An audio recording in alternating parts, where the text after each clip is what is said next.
You mentioned North Dakota. They're dealing with the same issues that we are in South Dakota. And for more on that, now we bring in Tom Mix from the Forum of Fargo-Moorhead. And Tom, how are the teams in North Dakota staying sharp with all these terrible conditions?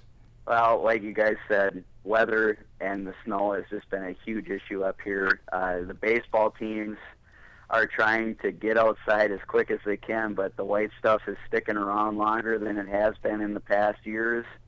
Been really tough to get outside. A few of them have, practiced outside doing long toss in the parking lots I've seen, but haven't been able to get out to the fields yet. They've been heading into the inside gyms. The sports bubble has been a sanctuary for some of them to get some long toss in and get some hitting in, but we'll see in terms of how this all impacts the season. It just doesn't look like a lot of these teams are going to be starting when they hope to, and they wanted to maybe target the April 29th start date, but it looks like that might be pushing a little bit further into May as when they'll be getting outside. But like I said, they've just been trying to find any way to simulate practice and outdoors, but they have to remain inside. Now, people in North Dakota might be wondering, is the Fargodome a viable option for baseball? Can they get some games in there possibly?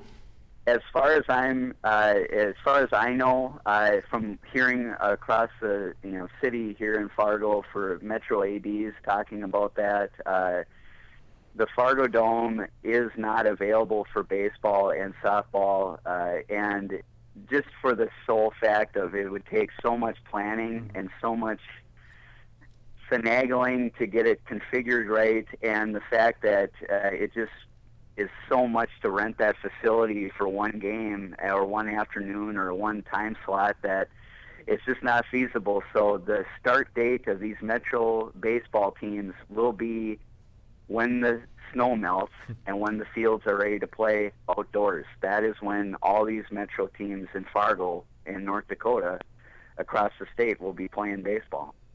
Well, with that considered then, once the games do get underway, if the games get underway, who's the favorite in your mind?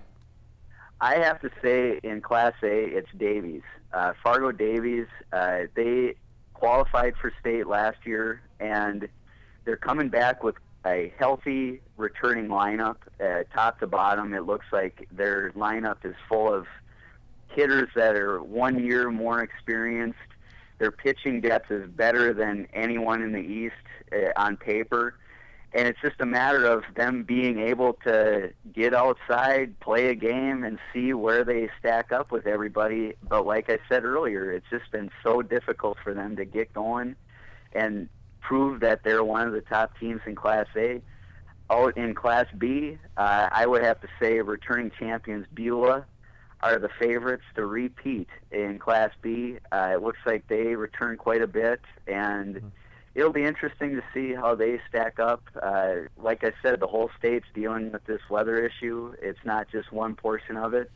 That last storm that rolled through got everybody, so everybody's in the same boat, and it'll be interesting to see how the baseball season shakes out. It is really going to be interesting just to see how many games teams get in before they get into tournament season, how that might affect that, and just how rusty kids will be. Yeah, we might get to the end of the season, normally talking about playoffs, and we're going to be talking about their first games of the season, and they're just going to be getting into playoff structure. So a very different season than it was a year ago. Preseason, postseason, rolled into one. So interesting. That is Tom Mix again of the Forum of Fargo-Moorhead.